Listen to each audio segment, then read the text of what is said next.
ಗೆಳೆಯರೇ ನಮಸ್ಕಾರ, ಹೇಗಿದ್ದೀರಿ ಎಲ್ರು? ಗೆಳೆಯರೇ, ಇರಾನ್ ಪರವಾಗಿ ನಮ್ಮ ದೇಶದಲ್ಲಿ ಪ್ರತಿಭಟನೆಗಳು ನಡೀತಾ ಇದ್ದಾವೆ. ಈಗ ಯೋಗಿ ನಾಡಲ್ಲಿ ಅದಕ್ಕೆ ಖಡಕ್ ಉತ್ತರವನ್ನ ಅಲ್ಲಿನ ಪೊಲೀಸರು ಕೊಡ್ತಾ ಇದ್ದಾರೆ. ಇನ್ನೊಂದು ಕಡೆ ವಿಪಕ್ಷಗಳು ಮತ್ತು ಅದರ ನಾಯಕ ರಾಹುಲ್ ಗಾಂಧಿ ನಮ್ಮ ದೇಶದ ಜನರಿಗೆ ಗ್ಯಾಸ್ ಅಭಾವ ಆಗ್ತಾ ಇದೆ, ಜನರ ಸಮಸ್ಯೆಯನ್ನ ಮೋದಿ ಸೀರಿಯಸ್ ಆಗಿ ತೆಗೆದುಕೊಳ್ತಾ ಇಲ್ಲ ಅಂತ ಮಾತಾಡ್ತಾ ಇದ್ದಾರೆ. ಆದ್ರೆ ಇದೇ ಯೂತ್ ಕಾಂಗ್ರೆಸ್ಸಿನ ಅಧ್ಯಕ್ಷ ಸಾವಿರಾರು ಸಿಲಿಂಡರ್ ಇಟ್ಕೊಂಡು ಕಾಳಸಂತೆಯಲ್ಲಿ ಮಾರಾಟ ಮಾಡ್ತಾ ಸಿಕ್ಕಿ ಬಿದ್ದಿದ್ದಾನೆ. ದೇಶದ ಬಹಳಷ್ಟು ಕಡೆಗಳಲ್ಲಿ ಇದೇ ವಿಚಾರಕ್ಕೆ ನೂರಾರು ಕೇಸುಗಳು ದಾಖಲಾಗಿದ್ರೆ ನಮ್ಮ ರಾಜ್ಯದಲ್ಲಿ ಮಾತ್ರ ಕಾಳಸಂತೆಯಲ್ಲಿ ಮಾರಾಟ ಮಾಡೋರ ವಿರುದ್ಧ ಯಾವುದೇ ಕೇಸುಗಳನ್ನು ಸಿದ್ದು ಸರ್ಕಾರ ಆಗಲಿ ಅಥವಾ ಕರ್ನಾಟಕ ಪೊಲೀಸರು ದಾಖಲು ಮಾಡಿಲ್ಲ. ಹಾಗಾದ್ರೆ ಒಂದು ಕಡೆ ಕೃತಕವಾಗಿ ಗ್ಯಾಸ್ ಅಭಾವ ಸೃಷ್ಟಿ ಮಾಡ್ತಾ ಮತ್ತದೇ ವಿಪಕ್ಷಗಳು ನಾಟಕ ಮಾಡ್ತಾ ಇರೋದು ಯಾಕೆ? ಯೋಗಿ ನಾಡಲ್ಲಿ ಇರಾನ್ ಪರ ಪ್ರತಿಭಟನೆ ಹೆಸರಲ್ಲಿ ಇಲ್ಲದನ್ನ ಮಾಡೋದಾದ್ರೆ ಇರಾನ್ಗೆ ಹೊರಡಿ ಅಂತ ಹೇಳಿದ್ಯಾಕೆ? ಎಲ್ಲ ರಾಜ್ಯಗಳಲ್ಲೂ ರಾಜ್ಯ ಸರ್ಕಾರಗಳು ಸಿಲಿಂಡರ್ ಕಳ್ಳರ ಮೇಲೆ ದಾಳಿ ಮಾಡಿ ಕ್ರಮವನ್ನ ತೆಗೆದುಕೊಳ್ತಾ ಇದ್ರೆ ಸಿದ್ದು ಸರ್ಕಾರ ಅದಕ್ಕೆ ತಲೆಯನ್ನ ಕೆಡಿಸಿಕೊಳ್ಳದೆ ರಾಜ್ಯದ ಜನರಿಗೆ ಮೋಸವನ್ನ ಮಾಡ್ತಾ ಇದೆಯಾ? ಎಲ್ಲವನ್ನ ಈ ವಿಡಿಯೋದಲ್ಲಿ ನೋಡ್ಕೊಂಡು ಬರೋಣ ಬನ್ನಿ. ಗೆಳೆಯರೇ, ಇರಾನ್ ಇಸ್ರೇಲ್ ಯುದ್ಧ ನಡೀತಾ ಇದೆ, ಅಲ್ಲಿ ಖಮೇನಿಯ ಹತ್ಯೆ ಆಯಿತು. ಆಗ ನಮ್ಮ ದೇಶದಲ್ಲಿ ಬಹಳಷ್ಟು ಕಡೆಗಳಲ್ಲಿ ಅಯ್ಯೋ ಖಮೇನಿಯನ್ನು ಹತ್ಯೆ ಮಾಡಿದ್ದು ತಪ್ಪು, ಅದನ್ನು ಮೋದಿ ಖಂಡಿಸಬೇಕಿತ್ತು, ಮೋದಿ ಖಂಡಿಸಿಲ್ಲ, ಖಮೇನಿ ಮನುಷ್ಯ ಅಲ್ವಾ, ಮನುಷ್ಯತ್ವ ಅನ್ನೋದು ಯಾರಿಗೂ ಇಲ್ವಾ ಅಂತ ಬಹಳಷ್ಟು ಜನರು ಎದೆಯನ್ನು ಹೊಡ್ಕೊಂಡು ಬಾಯನ್ನು ಬಡಿದುಕೊಳ್ತಾ ಇದ್ರು. ಅದು ನಮ್ಮ ಕರ್ನಾಟಕದಲ್ಲೂ ನಡೆದಿತ್ತು ಆಯಿತು. ದೇಶದ ಬಹಳಷ್ಟು ಕಡೆಗಳಲ್ಲಿ ವಿಪಕ್ಷದಲ್ಲಿರೋ ನಾಯಕರೇ ಮುಂದೆ ನಿಂತು ಇಂತಹ ಪ್ರತಿಭಟನೆಗಳನ್ನು ಮಾಡಿಸಿದ್ದು ಆಯಿತು.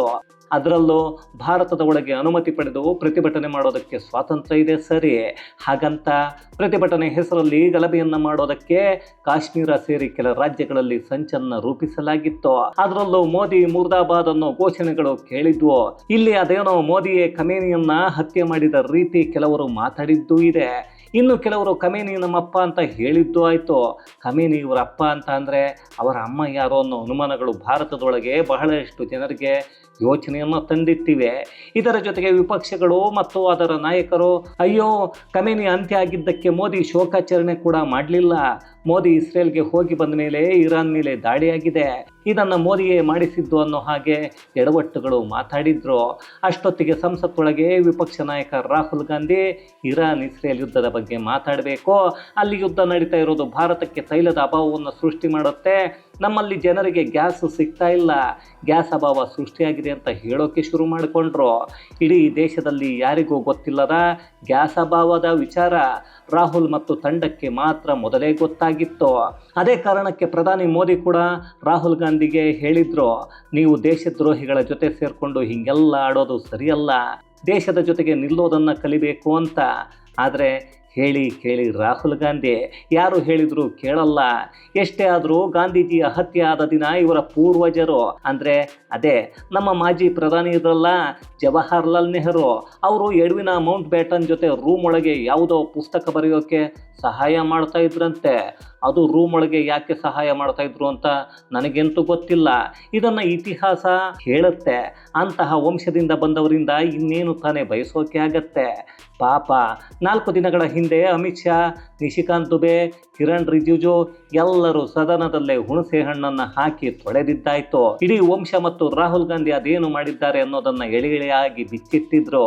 ಇಲ್ಲಿ ರಾಹುಲ್ ಗಾಂಧಿ ನೇಪಾಳ, ಬಾಂಗ್ಲಾದೇಶ, ಶ್ರೀಲಂಕಾದ ಹಾಗೆ ಭಾರತದಲ್ಲಿ ದಂಗೆಯನ್ನು ಎಬ್ಬಿಸೋಕೆ ಸಿಕ್ಕಾಪಟ್ಟೆ ಪ್ರಯತ್ನ ಮಾಡ್ತಾನೆ ಇದ್ದಾರೆ. ಅದಕ್ಕಾಗಿ ಇರಾನ್ ಪರವಾಗಿ ಪ್ರತಿಭಟನೆ ಮಾಡಿದ್ದಾಯ್ತು. ಆದರೆ ಅದೇ ರೀತಿಯ ಪ್ರತಿಭಟನೆಯನ್ನ ಉತ್ತರ ಪ್ರದೇಶದ ಸಂಬಾಲದಲ್ಲೂ ನಡೆಸೋ ಪ್ರಯತ್ನವನ್ನ ಮಾಡಿದ್ರು.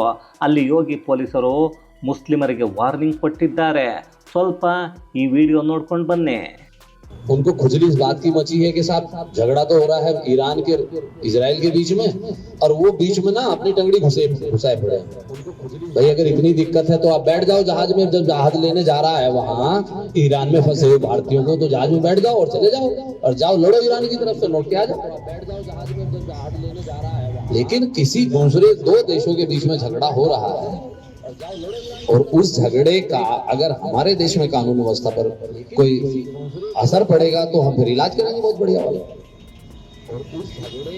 कहीं पर किसी भी प्रकार का किसी नमाज में, अलविदा की नमाज में या जुमे की नमाज में कोई भी किसी प्रकार के किसी देश के विरोध में, किसी के विरोध में कोई स्लोगन, कोई पट्टी, कोई नारा ये नहीं होना चाहिए। हम हिंदुस्तानी हैं, हम भारतीय हैं, हम यहाँ सुकून से रह रहे हैं। 2 देशों के बीच में, 4 देशों के बीच में जो लड़ाई हो रही है वो उनके अपने अंतर्राष्ट्रीय मुद्दे हैं, वो जानेंगे उसके। लेकिन कोई आदमी आए, 7-10 आदमी खड़े होकर छाती पीट रहे हैं, हाय हाय हाय साहब ईरान को मार डाला, ईरान को मार डाला। अरे भाई इतना वो है तो चले जाओ ईरान, इसको जाना है। लेकिन ये चीज है, कुछ लोग ऐसे 1-2 जगह 1-2 कस्बों में लोगों ने इस तरह की हरकतें की हैं। तो हम दूसरे की लकड़ी, जबरदस्ती की लकड़ी, अरे उनको लेने दो भाई, तुम क्यों ले रहे हो उनको? अगर ईरान के और अमेरिका के बीच में कोई विवाद है या कोई दूसरे देशों के बीच में विवाद है तो वो अपना सुलझा रहे हैं। अगर जरूरत पड़ेगी तो हमारी सरकार का काम है वो देखते। लेकिन हम इस तरह से कोई ऐसा काम करें जिससे लोकल लेवल पे स्थिति खराब हो जाए या लैंड ऑर्डर की समस्या है, आपस में कोई है, तो वो चीज कभी बर्दाश्त नहीं होती। ये चीज आप सबको एक बार बता दीजिएगा। और पुलिस फिर वहां तक इलाज करती है कि जहां वो पोस्टर छपते हैं ना, जहां वो स्लोगन लिखे जाते हैं, फिर उन तक का इलाज होता है। तो ऐसी सिचुएशन ना हो। प्यार और सौहार्द का त्योहार है, मीठी सेवइयों का त्योहार है, तो जरा से उसमें मिठाई में कड़वाहट 1 मिनट में घुल जाती है, तो ऐसा किसी आदमी को भी ऐसा मत करने दीजिए। और मैंने देखा है कि कुछ लोग केवल इंस्टाग्राम की रील बनाने के चक्कर में और कह रहे साहब ईरान के साथ ये हो गया, खामेनेई को मार दिया, ये कर दिया, वो कर दिया, इस चक्कर में केवल रील बनाने के चक्कर में आए और भाग गए। ನೋಡಿದ್ರಲ್ಲ, ಅಲ್ಲಿ ಸಂಬಾಲ್ನಲ್ಲಿ ಪೊಲೀಸರು ಹೇಳ್ತಾ ಇರೋದು ದೂರದಲ್ಲಿರೋ ಇಸ್ರೇಲ್ ಇರಾನ್ ಯುದ್ಧ ನಡೀತಾ ಇದೆ, ಅದಕ್ಕೂ ನಮ್ಮ ದೇಶಕ್ಕೂ ಸಂಬಂಧ ಇಲ್ಲ, ಅದಕ್ಕಾಗಿ ಇಲ್ಲಿ ಪ್ರತಿಭಟನೆ ಮಾಡಿದರೆ ದೇಶದ ಕಾನೂನಿನ ಪ್ರಕಾರ ಕ್ರಮವನ್ನು ತೆಗೆದುಕೊಳ್ತೀವಿ, ಹಾಗೇನಾದರೂ ಪ್ರತಿಭಟನೆ ಮಾಡಲೇಬೇಕು ಅಂದರೆ ಇರಾನ್ಗೆ ವಿಮಾನಗಳು ಹೋಗ್ತಾ ಇವೆ, ಅಲ್ಲಿಂದ ಬರ್ತಾ ಇವೆ, ಅಲ್ಲಿಗೆ ಹೋಗಿ ಅಲ್ಲೇ ಮಾಡಿಕೊಳ್ಳಿ ಅಷ್ಟನ್ನು ಯೋಗಿ ಪೊಲೀಸರು ಹೇಳಿದ್ದೇ ತಡ ಎಲ್ಲರೂ ಮನೆಗೆ ಹೋಗಿ ಊಟ ಮಾಡಿ ಮಲಗಿಕೊಂಡ್ರು.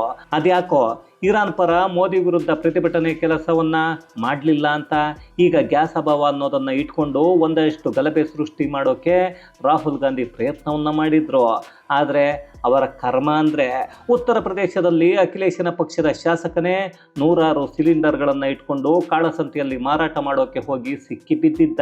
ಈಗ ಅವನನ್ನು ಉತ್ತರ ಪ್ರದೇಶ ಪೊಲೀಸರು ಒದ್ದು ಒಳಗೆ ಹಾಕಿದ್ದಾರೆ. ಅವನ ವಿರುದ್ಧ ದೂರನ್ನು ದಾಖಲು ಮಾಡಲಾಗಿದೆ. ಇಷ್ಟೇ ಆಗಿದ್ರೆ ಪರವಾಗಿಲ್ಲ.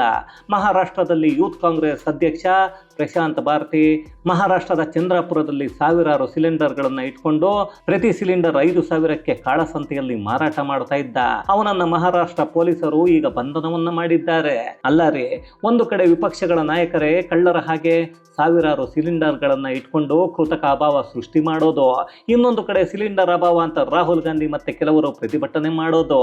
ಆದರೂ ಇಲ್ಲಿ ಒಂದನ್ನ ಸರಿಯಾಗಿ ಯೋಚನೆ ಮಾಡಿ, 100 ಮತ್ತು 1000 ಸಿಲಿಂಡರ್ಗಳನ್ನು 1-2 ದಿನಗಳಲ್ಲಿ ತಗೊಂಡು ಬಂದು ಸಂಗ್ರಹಣೆ ಮಾಡೋಕ್ಕೆ ಆಗತ್ತಾ? ಜನರಿಗೆ ಕೃತಕ ಅಭಾವ ಸೃಷ್ಟಿ ಮಾಡೋಕ್ಕೆ ಆಗಲ್ಲ. ಇದು ಇರಾನ್ ಮತ್ತು ಇಸ್ರೇಲ್ ಯುದ್ಧ ಶುರುವಾದ ಮೊದಲ ದಿನದಿಂದ ಪ್ಲಾನ್ ಮಾಡಿಕೊಂಡು ಕಾಂಗ್ರೆಸ್ ಮತ್ತು ಮಿತ್ರ ಪಕ್ಷದ ನಾಯಕರು ಮಾಡಿರೋದು ಕಣ್ಣಿಗೆ ಕಾಣಿಸ್ತಾ ಇದೆ. ಹಾಗಂತ ಕೇವಲ ಇಷ್ಟೇನಾ ಕಾಳಸಂತೆಯಲ್ಲಿ ಮಾರಾಟ ಮಾಡ್ತಾ ಇರೋದು ಅಂದರೆ? ಖಂಡಿತ ಇಲ್ಲ. ತಮಿಳುನಾಡಿನ ಮದುರೈನಲ್ಲಿ 300ಕ್ಕೂ ಹೆಚ್ಚು ಸಿಲಿಂಡರ್ ಇಟ್ಕೊಂಡಿದ್ದವರನ್ನು ಬಂಧನ ಮಾಡಿ ಗೂಂಡಾ ಕಾಯ್ದೆಯಲ್ಲಿ ಕೇಸನ್ನು ದಾಖಲು ಮಾಡಲಾಗಿದೆ. ಛತ್ತೀಸ್ಗಢದಲ್ಲಿ 750 ಸಿಲಿಂಡರ್ಗಳು, ಉತ್ತರ ಪ್ರದೇಶದಲ್ಲಿ 26 FIR ದಾಖಲಾಗಿವೆ. ಮಹಾರಾಷ್ಟ್ರದಲ್ಲಿ ಬಹಳಷ್ಟು ಕೇಸುಗಳು ದಾಖಲಾಗ್ತಾನೇ ಇವೆ. ಆದರೆ ನಮ್ಮ ಕರ್ನಾಟಕದಲ್ಲಿ ಅದೆಷ್ಟು ಕೇಸುಗಳು ದಾಖಲಾಗಿವೆ ಅಂತ ನೋಡಿದರೆ ನಮ್ಮ ಕಣ್ಣಿಗೆ ಯಾವುದು ಕಾಣಿಸ್ತಾ ಇಲ್ಲ. ಯಾಕಂದರೆ ಈಗಾಗಲೇ ಕೇಂದ್ರ ಸರ್ಕಾರ ಕಾಳಸಂತೆಯಲ್ಲಿ ಯಾವನಾದರೂ ಮಾರಾಟ ಮಾಡಿದರೆ ಅಂಥವರನ್ನು ಬಂಧನ ಮಾಡಿ ಕಾನೂನಿನ ಪ್ರಕಾರ ಕ್ರಮವನ್ನು ತಗೊಳ್ಳಿ ಅಂತ ಎಲ್ಲ ರಾಜ್ಯ ಸರ್ಕಾರಗಳಿಗೂ ಹೇಳಿದೆ. ಆದರೂ ನಮ್ಮ ರಾಜ್ಯದ CM ಸಿದ್ದು ಅದೇನು ನಿದ್ರೆ ಮಾಡ್ತಾ ಇದ್ದಾರೋ ಗೊತ್ತಿಲ್ಲ. ಅವರ ಬಾಲವನ್ನು ಹಿಡ್ಕೊಂಡು ಅಡ್ಡಾಡೋ ಪೊಲೀಸರು ಒಳ್ಳೆ ಕೆಲಸವನ್ನ ಮಾಡ್ತಾ ಇಲ್ಲ. ಹಾಗಂತ ರಾಜ್ಯದಲ್ಲಿ ಕಾಳಸಂತೆಯಲ್ಲಿ ಸಿಲಿಂಡರ್ ಮಾರಾಟ ಆಗ್ತಾ ಇಲ್ವಾ ಅಂದರೆ ಖಂಡಿತ ಆಗ್ತಾ ಇದೆ. ನಮ್ಮ ರಾಜ್ಯದಲ್ಲಿ ಚಿಕ್ಕ ಚಿಕ್ಕ ಹೋಟೆಲ್ಗಳು ಈಗಾಗಲೇ ಮುಚ್ಚಿ ಹೋಗಿವೆ. ಅದಕ್ಕೆ ಕಾರಣ ಕಮರ್ಷಿಯಲ್ ಸಿಲಿಂಡರ್ಗಳು ಸಿಗ್ತಾ ಇಲ್ಲ ಅಂತ. ಅದೇ ದೊಡ್ಡ ದೊಡ್ಡ ಹೋಟೆಲ್ಗಳು ಇವತ್ತಿಗೂ ಓಪನ್ ಆಗಿ ಅವರ ವ್ಯಾಪಾರ ವ್ಯವಹಾರಗಳನ್ನು ಮಾಡ್ತಾನೆ ಇದ್ದಾರೆ. 1-2 ಸಿಲಿಂಡರ್ ಬಳಕೆ ಮಾಡೋರಿಗೆ ಸಿಲಿಂಡರ್ ಸಿಗ್ತಾ ಇಲ್ಲ ಅಂದರೆ ಪ್ರತಿನಿತ್ಯ 15ರಿಂದ 20 ಸಿಲಿಂಡರ್ ಬೇಕಾಗಿರೋ ಹೋಟೆಲ್ಗಳಿಗೆ ಎಲ್ಲವನ್ನ ಕೊಡ್ತಾ ಇರೋದು ಯಾರು? ಅದರ ಹಿಂದೆ ಯಾರೆಲ್ಲ ಇರ್ತಾರೆ ಅನ್ನೋದನ್ನ ಯೋಚನೆ ಮಾಡಿದರೆ ಗೊತ್ತಾಗತ್ತೆ. ಅದೇನು ರಾಕೆಟ್ ಸೈನ್ಸ್ ಅಲ್ಲ. ಇಲ್ಲಿ ಬಹುತೇಕ ಕಾಳಸಂತೆಯಲ್ಲಿ ಮಾರಾಟ ಮಾಡ್ತಾ ಸಿಕ್ಕಿ ಬಿದ್ದವರಲ್ಲಿ ಕಾಂಗ್ರೆಸ್ ಮತ್ತು ಅದರ ಮಿತ್ರ ಪಕ್ಷದ ಅಯೋಗ್ಯರೇ ಇದ್ದಾರೆ. ಅಲ್ಲಿಗೆ ಅರ್ಥ ಏನಂದ್ರೆ, ಭಾರತ ಸಂಕಷ್ಟದಲ್ಲಿದ್ದರೆ ಅದನ್ನು ನೋಡಿ ಮಜಾ ತಗೋತೀವಿ, ಸಂಕಷ್ಟ ಇಲ್ಲ ಅಂದರೂ ಅಂತಹ ಪರಿಸ್ಥಿತಿಗೆ ಭಾರತವನ್ನು ದೂಡಿ ಅಲ್ಲಿ ಸೃಷ್ಟಿ ಮಾಡಿ ಅದಕ್ಕೂ ಮಜಾ ತಗೋತೀವಿ ಅಂತ ವಿಪಕ್ಷಗಳು ಯೋಚನೆಯನ್ನು ಮಾಡ್ತಾ ಇವೆ. ಇಲ್ಲಿಯವರೆಗೂ ನಮ್ಮ ದೇಶದ ಒಳಗೆ ಮೋದಿ ಮುರ್ದಾಬಾದ್ ಅಂತ ಇರಾನ್ ಹೆಸರನ್ನ ಹೇಳ್ಕೊಂಡು ಹೋರಾಟ ಪ್ರತಿಭಟನೆ ಅಂತ ಬುರ್ಕಾ ಹಾಕೊಂಡು ಮಾಡ್ತಾ ಇದ್ರು. ಆದ್ರೆ ಅದೇ ಇರಾನ್ ಇವತ್ತು ಭಾರತದ ಪ್ರಧಾನಿ ಮೋದಿ ಮಾತ್ರ ಈ ಯುದ್ಧವನ್ನು ನಿಲ್ಲಿಸೋಕೆ ಸಾಧ್ಯ, ಮೋದಿ ಅವರನ್ನ ಬಿಟ್ಟರೆ ಯಾರಿಂದಲೂ ಯುದ್ಧ ನಿಲ್ಲಿಸೋಕೆ ಸಾಧ್ಯ ಇಲ್ಲ ಅಂತಿದೆ.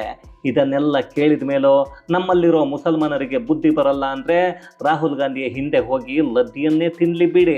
ಈಗ ಇರಾನ್ ಸೇರಿ ಜಗತ್ತಿನ ಬಹಳಷ್ಟು ರಾಷ್ಟ್ರಗಳು ಮೋದಿ ಅವರಿಗೆ ಶಾಂತಿ ನೋಬಲ್ ಕೊಡಬೇಕು ಅಂತಿವೆ. ನಮ್ಮ ದೇಶ ಮತ್ತು ಇಲ್ಲಿನ ಪ್ರಧಾನಿಯನ್ನ ಜಗತ್ತಿನ ಯಾವುದೇ ರಾಷ್ಟ್ರಗಳು ದ್ವೇಷವನ್ನ ಮಾಡ್ತಾ ಇಲ್ಲ. ಆದ್ರೆ ನಮ್ಮ ದೇಶದ ಒಳಗಿರೋ ದೇಶದ್ರೋಹಿಗಳು, ನಮಕ್ ಖರಾಮ್ಗಳು, ಅಯ್ಯೋ ಮೋದಿನೇ ಸರಿ ಇಲ್ಲ, ಮೋದಿ ಎಲ್ಲ ದೇಶಗಳನ್ನು ನಮ್ಮಿಂದ ದೂರ ಮಾಡ್ತಾ ಇದ್ದಾರೆ ಅನ್ನೋ ಅಜೆಂಡಾವನ್ನು ಜನರಲ್ಲಿ ಬಿತ್ತೋಕೆ ಹೋರಾಟ ಮಾಡ್ತಾ ಇದ್ದಾರೆ. ಅಯೋಗ್ಯರು ಹೇಳಿದ್ದನ್ನು ಕೇಳೋದಕ್ಕೆ ನಮ್ಮ ದೇಶದ ಮತದಾರರು ಮತ್ತು ಜನರು ಏನಾದರೂ ದಡ್ರೆ ಅಲ್ವಲ್ಲ. ಅದೇ ಕಾರಣಕ್ಕೆ ಒಂದು ಪಕ್ಷವನ್ನೇ ಮೂಲೆ ಗುಂಪು ಮಾಡಿ ನಿಮ್ಮ ಪಕ್ಷದ ಅವಶ್ಯಕತೆ ಭಾರತಕ್ಕೆ ಇಲ್ಲ ಅಂತ ಪ್ರತಿ ಚುನಾವಣೆಯಲ್ಲೂ ಮನೆಗೆ ಹೋಗಿ ಮಲಗಿ ಅಂತ ಹೀನಾಯವಾಗಿ ಸೋಲಿಸ್ತಾ ಇದ್ದಾರೆ. ಇಷ್ಟೆಲ್ಲ ಆದರೂ ಅಲ್ಲಿರೋ ವಿಪಕ್ಷ ನಾಯಕನಿಗೆ ಯಾವುದು ಅರ್ಥ ಆಗಲ್ಲ, ಬುದ್ಧಿ ಮೊದಲೇ ಬರಲ್ಲ ಬಿಡಿ. ಇದು ಗೆಳೆಯರೇ, ಸಿದ್ದು ಸರ್ಕಾರ ರಾಜ್ಯದ ಜನರಿಗೆ ಮೋಸವನ್ನು ಮಾಡ್ತಾ ಇದ್ರೆ ಕಾಂಗ್ರೆಸ್ ಕಳ್ಳರೇ ಸಿಲಿಂಡರ್ ಮಾರಾಟ ಮಾಡ್ತಾ ಸಿಕ್ಕಿ ಬಿದ್ದಿರೋದು ಮತ್ತು ವಿಪಕ್ಷಗಳು ಕೃತಕವಾಗಿ ಸಿಲಿಂಡರ್ಗಳ ಅಭಾವವನ್ನು ಹೇಗೆ ಸೃಷ್ಟಿ ಮಾಡ್ತಾ ಇವೆ ಅನ್ನೋದರ ಕುರಿತಾದ ಒಂದಷ್ಟು ಮಾಹಿತಿ ಮತ್ತಷ್ಟು ವಿಶೇಷತೆಗಳೊಂದಿಗೆ ಮುಂದಿನ ವಿಡಿಯೋದಲ್ಲಿ ಭೇಟಿಯಾಗೋಣ. ಅಲ್ಲಿಯವರೆಗೂ ಕನ್ನಡವೇ ಸತ್ಯ, ಕನ್ನಡವೇ ನಿತ್ಯ.